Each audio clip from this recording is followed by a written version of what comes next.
Bonjour, je m'appelle Michael Galash et je vous souhaite la bienvenue dans cette 25e vidéoconférence. Dans cette série de vidéoconférences, je vous partage ma façon de voir l'unité et ma manière d'accompagner vers une espèce de cohérence avec cette unité. Dans les premières vidéos, j'expliquais que en étant cohérent avec la dualité, c'est-à-dire le fait que nous sommes tous séparés l'un de l'autre, le fait de parler, penser et d'agir dans cette optique, ce qui est tout à fait normal parce que c'est comme ça que nous avons appris à vivre. Alors nous allons créer de manière très simple, par la loi d'attraction, on pourrait dire, la vie que nous avons aujourd'hui. Donc si vous voulez changer votre vie, le plus facile, c'est de l'adapter à ce que j'appelle la réalité absolue. Nous sommes tous un seul être faisant l'expérience de ce qu'il est réellement, en créant une illusion dualiste lui permettant dans cette expérience de faire l'expérience de ce qu'il n'est pas pour aller vers ce qu'il est. Alors c'est-à-dire que si je veux maintenir la vie telle que j'ai, mais j'ai à continuer ce que j'ai toujours fait. Et si je veux changer ma vie, mais le plus facile, c'est de m'adapter à la réalité absolue, c'est-à-dire que je suis un. Et même si j'accompagne quelqu'un sans cette optique-là, quelqu'un qui peut avoir l'impression d'être accompagné de manière tout à fait psy, ma carte de référence c'est l'unité.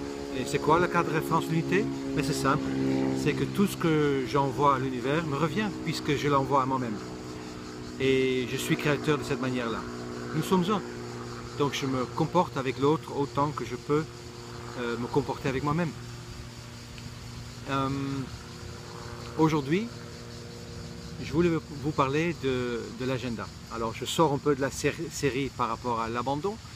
L'agenda, en tant qu'outil de développement personnel, ça fait bizarre, hein, n'est-ce pas? Et pourtant, c'est un de mes outils les plus importants. Chaque outil vous permet, à travers d'une espèce d'obligation que vous vous donnez, un défi que vous vous lancez, à mettre en place une série de cohérences. J'appelle ça le méga outil. Et l'agenda aussi. L'agenda, mis en cohérence avec l'unité, devient un outil très puissant. Et je peux dire que 60% de personnes que j'accompagne, et bien sûr il y a peut-être une notion de projection là-dedans, mais beaucoup de gens que j'accompagne pourraient régler leurs problèmes tout simplement en gérant bien leur agenda. Alors, ça veut dire quoi, gérer son agenda dans la notion d'unité? Alors c'est simple. Normalement, quand vous recevez des invitations, que vous avez une envie de faire quelque chose, c'est en quelque sorte votre ego qui décide. Vous, ce que vous pensez être, vous décidez ce que vous allez faire. Et de cette manière-là, sans vous rendre compte, en quelque sorte, vous maintenez en place vos blessures, puisque vos réactions primaires viennent très souvent de votre cadre de référence de protection, c'est-à-dire le rejet, l'abandon, l'humiliation, trahison et injustice. Très souvent, on fait des choses par peur de manquer d'argent, par besoin d'être aimé, par besoin d'être indispensable, parfois parce que on ne le fait pas, parfois aussi parce qu'on n'a simplement pas envie. Mais quoi qu'il en soit, c'est des raisons de l'ego, des raisons, comment dire, de considération égotique qui décident si vous allez le faire ou non. Alors, si je propose l'agenda, c'est pour faire un contre-pied à plusieurs blessures. Dans la blessure de rejet, nous avons un phénomène que j'appelle le phénomène hyper-hypo, c'est-à-dire que le rejeté, il a la tendance, bien sûr, de fuir, mais il a aussi la tendance, pour se faire aimer, de trop faire. Et après, il ne fait pas assez, donc il est hyper ou hypo. Et donc un coup, il fait trop pour les gens par qui il veut se faire aimer, et après, il recule là où peut-être il devrait être. L'agenda peut l'aider là-dedans. Et pour rejeter, de mettre en place l'agenda, ça a l'air très rigide, pendant qu'en fait ce n'est qu'une rigueur en fait. Ça aide l'abandonné aussi, l'abandonné qui a besoin d'être indispensable et donc aurait la tendance de faire des choses pour l'autre, pour se faire aimer et pour ne pas le perdre, mais l'agenda peut effectivement faire quelque chose pour lui, et bien sûr pour l'humilier de la même manière. La trahison, c'est toujours pareil. Pour chaque blessure, c'est pareil. C'est-à-dire que l'agenda peut permettre tout simplement à affronter sa peur et d'arrêter quand il faut arrêter. Dans les deux sens. Soit obligé d'y aller quand il faut y aller, soit arrêter quand il faut s'arrêter. Mais comment faire? Il suffit que moi, j'oblige à mon ego de respecter un certain nombre de règles. Et en m'obligeant à suivre ces règles, c'est comme si j'oblige mon ego à se comporter comme l'être. À partir de ce moment-là, si je propose des règles, dont je vous en partagerai quelques-unes tout à l'heure, si je propose des règles dans ma tenue d'agenda, dans ce cas-là, effectivement, la vie va utiliser l'agenda pour me dire où je dois aller en quelque sorte. Et mon agenda devient ce que j'aime bien dire mon PDA, mon Personal Divine Assistant. Et j'aime bien ça. À partir du moment que j'utilise l'agenda, je ne réfléchis même plus si je vais ou si je ne vais pas. C'est-à-dire que... oups, voilà, le pied s'est décroché un petit peu. Alors, c'est-à-dire qu'à partir du moment que je propose des règles à mon agenda, pour tenir mon agenda, à partir de là, c'est mon agenda qui décide de tout. Je ne réfléchis plus. D'emblée, ma réponse à une proposition, c'est oui. Après, il se peut que je dois apprendre aussi à dire non, mais ça, c'est une autre histoire. Mais d'abord, c'est dire oui à la vie. D'ailleurs, je trouve que ça ressemble beaucoup. Oui et vie, ça ressemble beaucoup. Et donc, à partir du fait que mon agenda décide, c'est en fait, moi, je tiens mon agenda tout simplement et je suis le mouvement de la vie. Alors, quelles sont ces fameuses règles? Mais la première règle, ce serait déjà de tenir un agenda. D'avoir un agenda papier ou un agenda, comment dire, électronique, peu importe, mais d'avoir une seule agenda. Ça, c'est la première règle. Pourquoi pas deux? Mais pour la simple raison que si vous avez deux agendas, vous pouvez avoir, comment dire, une erreur qui se glisse dans votre gestion. Et si vous faites une erreur et vous faites attendre quelqu'un, mais c'est vous qui vous faites attendre. Si involontairement ou volontairement vous rejetez quelqu'un, c'est vous-même que vous rejetez. Le fait qu'on puisse compter sur vous, dans la mesure du raisonnable, hein, c'est important. Moi, en tant que thérapeute, je me considère un roc. On doit pouvoir se construire autour de moi. Et quand je dis que je suis là à une certaine heure, je suis toujours un peu d'avance. Donc, un seul agenda. Je ne peux pas tout expliquer dans le détail parce que travailler sur l'agenda, ça me prend en général bien une séance entière pour l'expliquer, mais les grandes lignes, je peux vous donner. Et chaque règle, même si je ne l'explique pas nécessairement, a une raison bien spécifique. Donc, c'est avoir un seul agenda. Le deuxième, c'est coupler votre téléphone avec votre agenda, les avoir toujours ensemble. C'est bizarre de rencontrer quelqu'un et vous savez que vous allez prendre rendez-vous avec lui et de ne pas avoir votre agenda avec vous. Il y a une notion de rejet, ou peut-être de peur, ou d'autres raisons. Donc, les avoir toujours ensemble. Et aussi pour ensuite coupler votre alarme à votre agenda. C'est-à-dire que quand vous avez quelque chose à faire, vous mettez votre alarme. Moi, dans mon téléphone, j'ai toutes les alarmes et dès que mon rendez-vous est terminé, une alarme sonne. Dès que je dois partir quelque part, une alarme sonne. Et j'ai des alarmes en fait pour tout. Mais quand l'alarme sonne, je pose ce que je suis en train de faire parce que je sais que le moment est venu de partir ou d'aller quelque part. Donc ça, c'est très important. Voilà, ça c'est la base. Et ce que j'ai oublié de dire, c'est que l'agenda fonctionne selon une loi.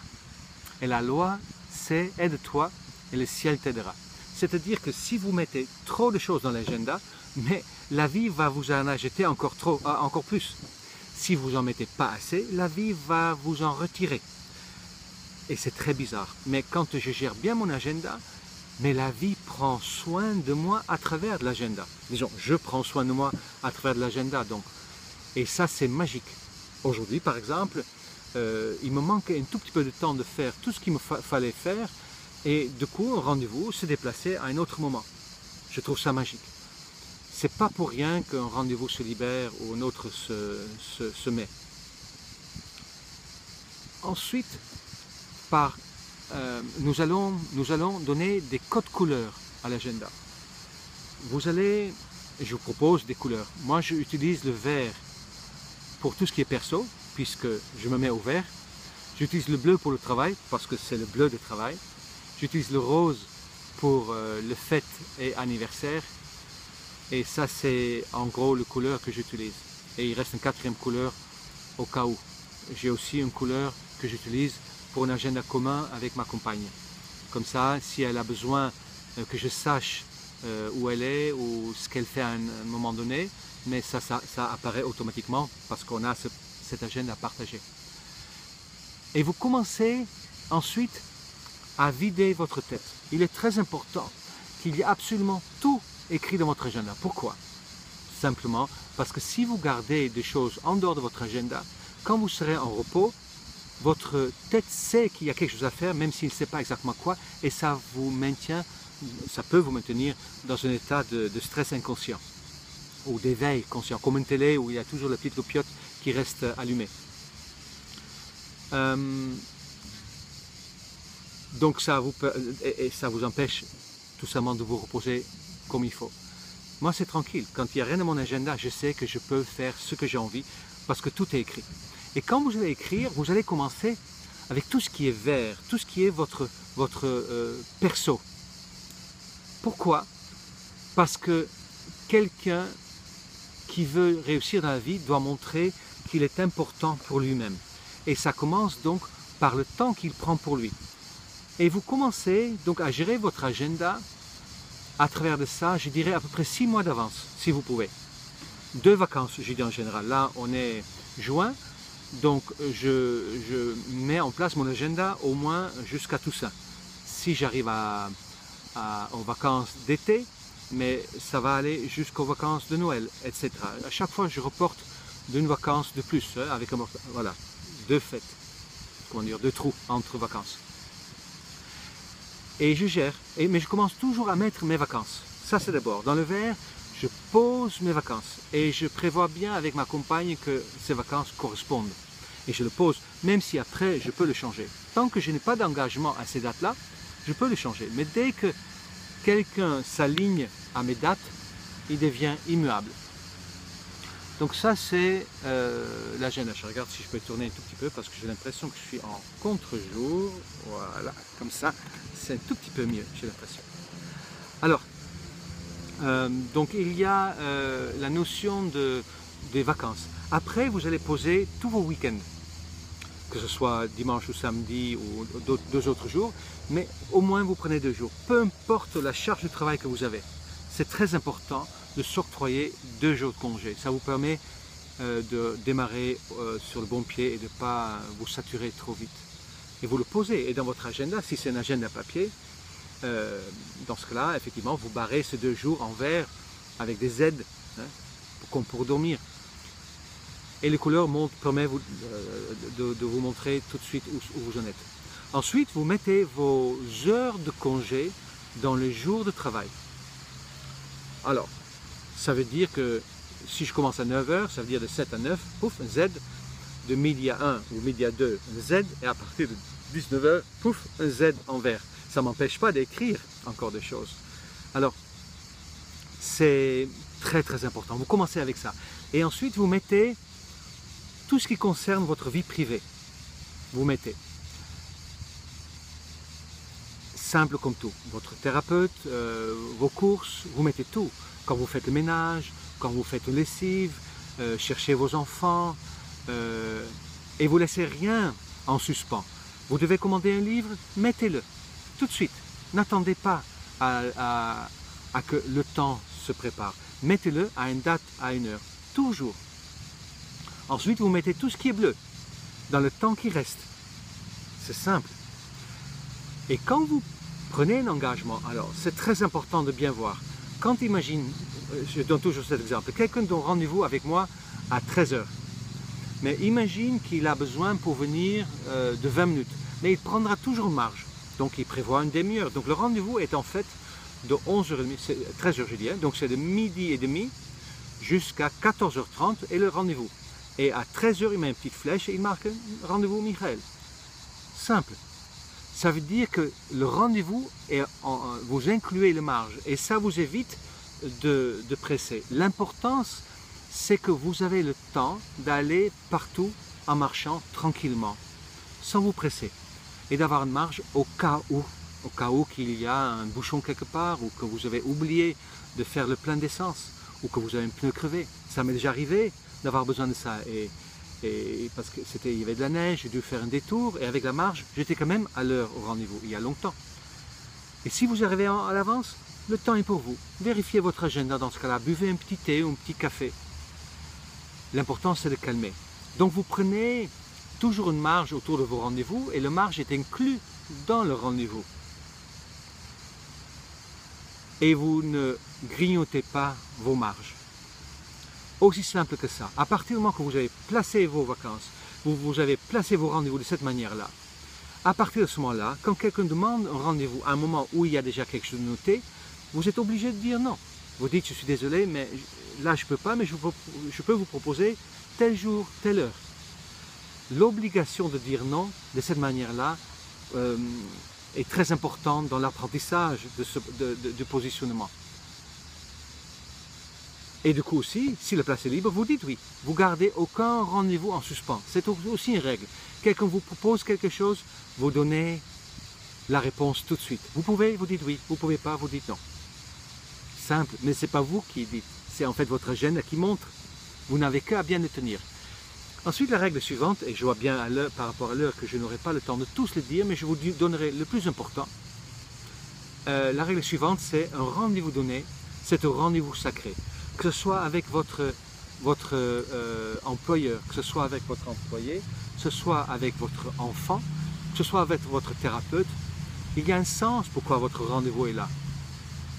Et même si vous avez envie que ça vous arrange de le changer, ne le faites pas. Ne le faites pas. Vous pouvez lancer une perche, mais si le rendez-vous doit rester tel qu'elle est, mais le perche ne va pas prendre. Mais je dirais, ne le faites même pas. Sauf si la projection vous disent de vraiment rompre vos engagements. Ça m'est arrivé. Et parce que je ne savais pas le faire, tout simplement. Rendez-vous donné, rendez-vous sacré. Et pour moi, il n'y a que quelques raisons pourquoi vous annulez un rendez-vous. Avec qui que ce soit. C'est que vous êtes malade au lit, mais vraiment malade. Que vous n'avez pas de moyen de transport, s'il faut le transport, ou que vous n'avez pas de téléphone pendant que c'est un rendez-vous téléphonique. Qu'il y a un décès dans la famille, ou que vous êtes convoqué par l'administration, ou que le miroir, la projection, vous l'impose en quelque sorte. Mais sinon, que vous ayez envie ou pas, vous tenez votre engagement. Très important. De cette manière-là, vous suivez en fait Dieu. On pourrait dire ça comme ça, à travers de votre assistant divin. Important. Ça m'est arrivé que je donnais rendez-vous au petit-neveu de ma compagne pour aller au cinéma et quelqu'un m'a demandé un rendez-vous et je suis allé le voir et je dis c'est ok pour toi si on déplace comme ça la prochaine fois pour le cinéma je te donne aussi un hamburger. Ça m'a coûté très cher parce qu'il a dit oui et à partir de là tout le cinéma était cinéma et hamburger. Ça a duré quelques années comme ça. Mais et c'est ok, vous pouvez décider ce que vous voulez, mais je n'avais pas à le faire. C'est important que la personne avec qui vous avez pris rendez-vous comprenne qu'il est important pour vous. S'il sent qu'il n'est pas important, c'est vous qui n'êtes pas important, parce que l'autre, c'est vous. N'oubliez pas ça. Alors à partir de là, il y a quelques règles en plus, comme par exemple ne pas faire une préférence entre deux propositions. Une proposition, c'est une proposition. 2 anniversaires en même temps, mais vous prenez ce qui vient en premier. Et vous raisonnez chronologiquement. Si maintenant quelqu'un veut un rendez-vous avec moi pour la semaine prochaine et qu'il n'y a pas de place, je dirais non. Si ensuite le rendez-vous se libère, la place se libère, mais je ne vais pas le rappeler. Si ça avait été pour lui, mais la place aurait été libre quand le rendez-vous a été pris. Comprenez ce que je vous dis? Donc, suivez tout simplement l'ordre chronologique tel que les choses viennent. Voilà, c'était une entrée en matière par rapport à l'agenda. Il y a en total une 30aine de règles que je peux vous proposer. Commencez déjà avec cela. C'est déjà très intéressant de voir à quel point ça peut vous mettre un petit peu en difficulté. Mais pas bien grave. Surtout faites attention de laisser de l'espace entre le rendez-vous et vous calmer. Je vous souhaite une très belle journée et à la prochaine fois. Au revoir.